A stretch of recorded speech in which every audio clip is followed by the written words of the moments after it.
Wow. You're good, sir. Ready? It is now 5:05, and I would like to call this meeting to order and thank everyone for joining us. Due to current CDC regulations, attendance at the board meeting is limited. I'd like to welcome those who are participating in the board meeting live and those watching the board meeting via streaming on YouTube. The link to the meeting is on the district web page under Board of Education. The streaming will run through the end of the meeting. If the board is on break, the screen will fade to black and the sound will be muted. In the event there's a disruption in the audio portion, I will pause the meeting until it's reestablished. Dr. Romero, would you please announce the meeting? Yes, sir, Mr. President. This meeting has been announced in accordance with the Open Meetings Resolution and is legally constituted meeting of the Los Angeles School Board of Education.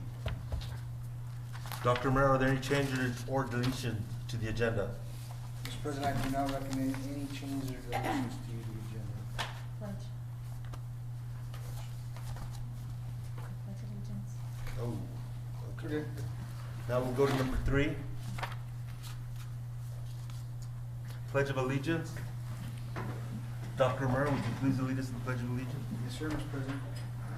Pledge allegiance To the flag of the United States of America, and to the republic for which it stands, one nation, under God, indivisible, with liberty and justice for all.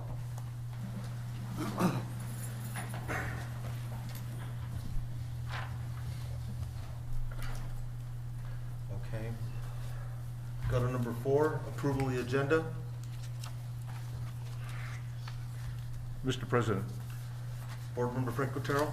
I move that we approve the agenda as presented tonight. I have a motion by Board Member Frank Otero to approve the agenda as presented. Mr. President, I'll second. I have a second by Board Member Smith. Any discussion on this agenda? Since there's no discussion, I'll call for the vote. Board Member Steve Otero, how do you vote? Yes. Board Member Dave Vickers, how do you vote? Yes. Board Member Brian Smith, how do you vote? I vote yes. Board Member Frank Otero, how do you vote? Yes. And I vote yes.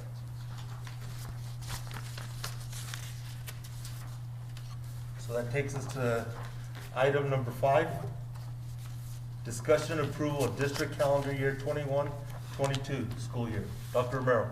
Thank you, Mr. President. Tonight, we just really have one action item.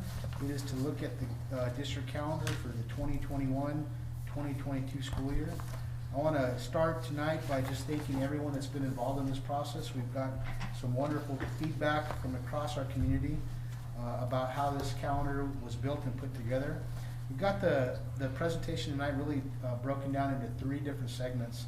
We want to talk to you about the different constituents that really came together to help in making the decision on this calendar.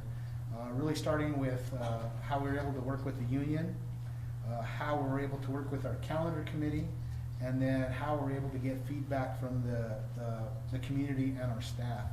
And in the end, we're going to be making a recommendation tonight on what that calendar is going to look like. And well, at the end, we will stand for any questions and for discussion.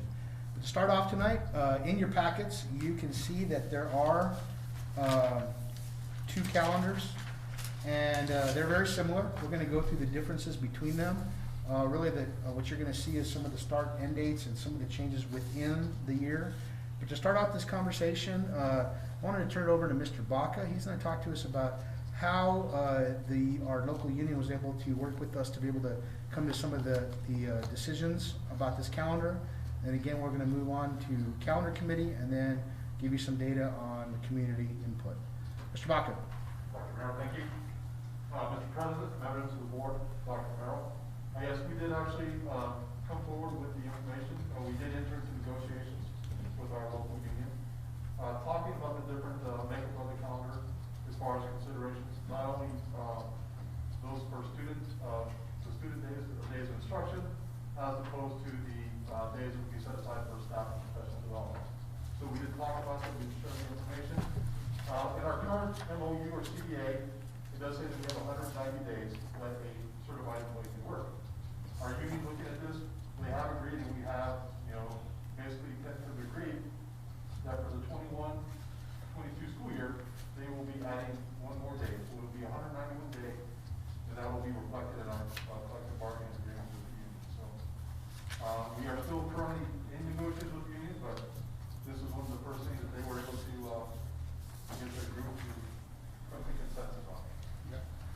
Thank you, Mr. Butler. Perfect. And so with that, let me turn it over to Ms. Elder, and she can talk to us about some of the conversations with the calendar committee, but just to give us some of the history about how this was created, and then actually go through the calendar, and we can kind of see how we settled.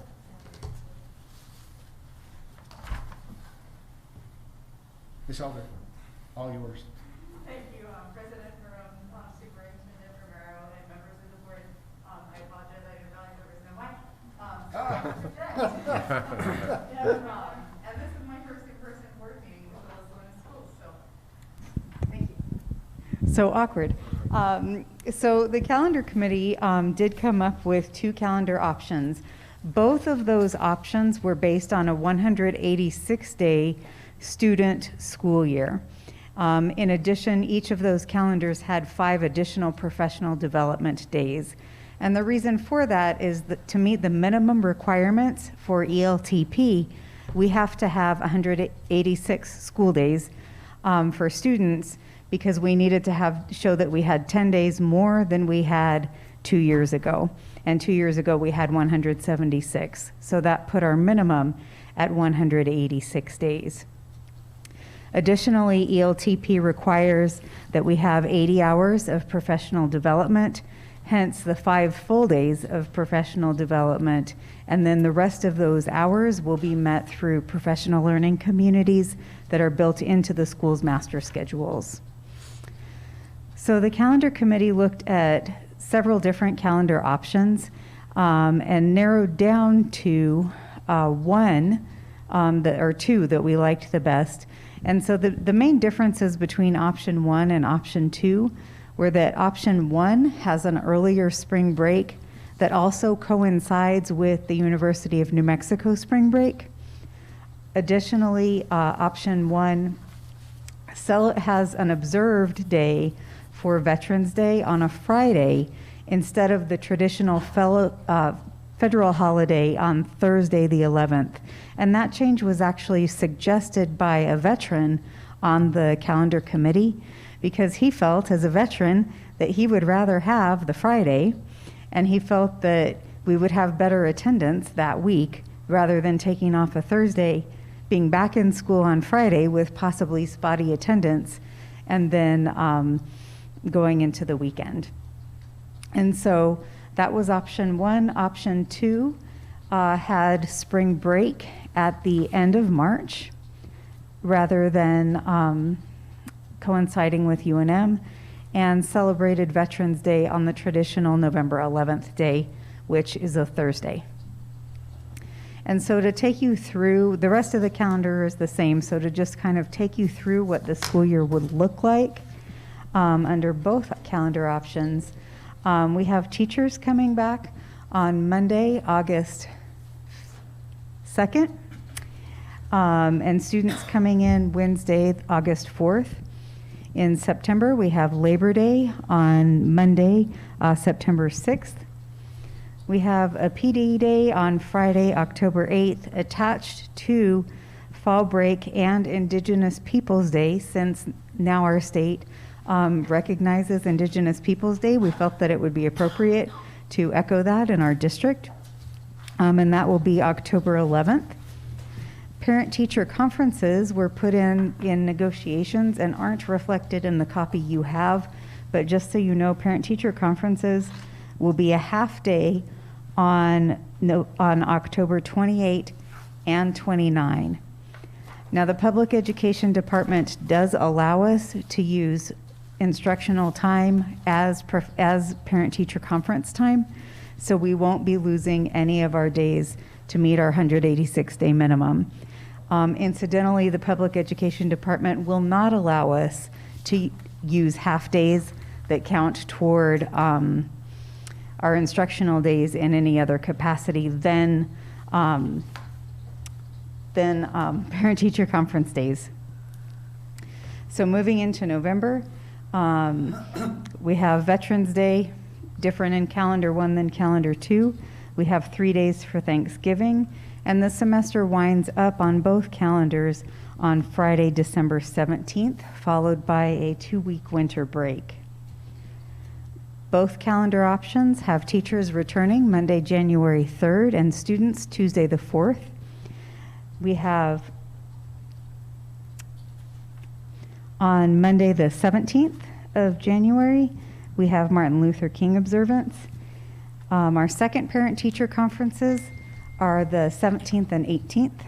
Again, half days, school in the morning, parent-teacher conferences in the afternoon, followed by President's Day as a day off for everyone on Monday, February 21st. In March, spring break in calendar A is March 14 through 18. April 15th, we're off for Good Friday, and all the way to the end, we end up on May 26th for students, and teachers have a professional development day on Friday, May 27th. And we know it'll come fast and furious, and we'll be at that May 27th, 2022 before we know it. And so we sent both calendar options to the community for community input, and Susan will tell you a bit about that. Thank you, Dr. Elder. Board President Hilo and members of the board, Dr. Romero. We opened the survey on Friday, April 30th, around 8:30 in the morning.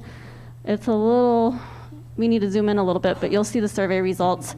We did send a link out to all staff on that Friday morning. We also sent a school messenger to all parents Friday morning and community members that we had emails for. And then it was posted on all of our social media accounts, Twitter, Instagram, Facebook, and then on our district website. The survey concluded on Tuesday, May 4th at 5:00 p.m. So we had a total number of participants, 1,343. There was an overwhelming response for option 1, 902 votes with about 67%. Option 2 had 441 votes with about 33%. Thank you. So with that, Mr. President, members of the board, it does look like we are recommending option 1 move forward. That's really the feedback we got from the community. When it comes to the feedback we got from our local union and from our calendar committee, they were okay with these options also. So with that, we stand for any questions or discussion. Board members?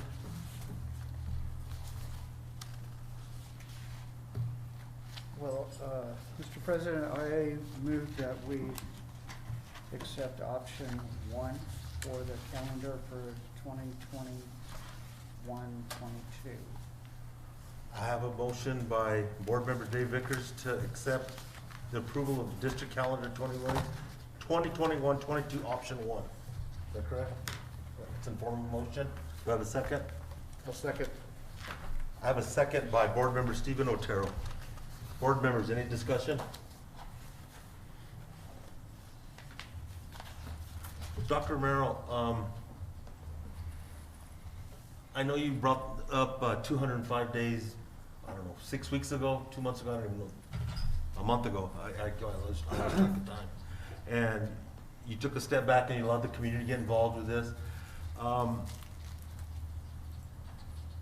Was any of the dialogue, or maybe, I don't know who to ask this question to, who was involved in that calendar committee, what kind of dialogue was there to address the shortfalls we have with our algebra and from our freshman year and our algebra in our sophomore years, those 8 and 9%? Was that discussed at all in that calendar committee? Or was it just picking days off? Thank you for your question, President Barone, members of the board, Superintendent Romero. That was not discussed in the calendar committee. The committee really did just look at the dates and the configuration of the breaks and the days. However, we are having discussions across the high schools to help students make sure that they catch up with credits if they miss credits, and accelerate their learning as needed. Thank you, Dr. Elder. Mr. President, I do know that part of the conversations I've had with individual board members, that there is a definite want to be able to improve outcomes for kids across our district.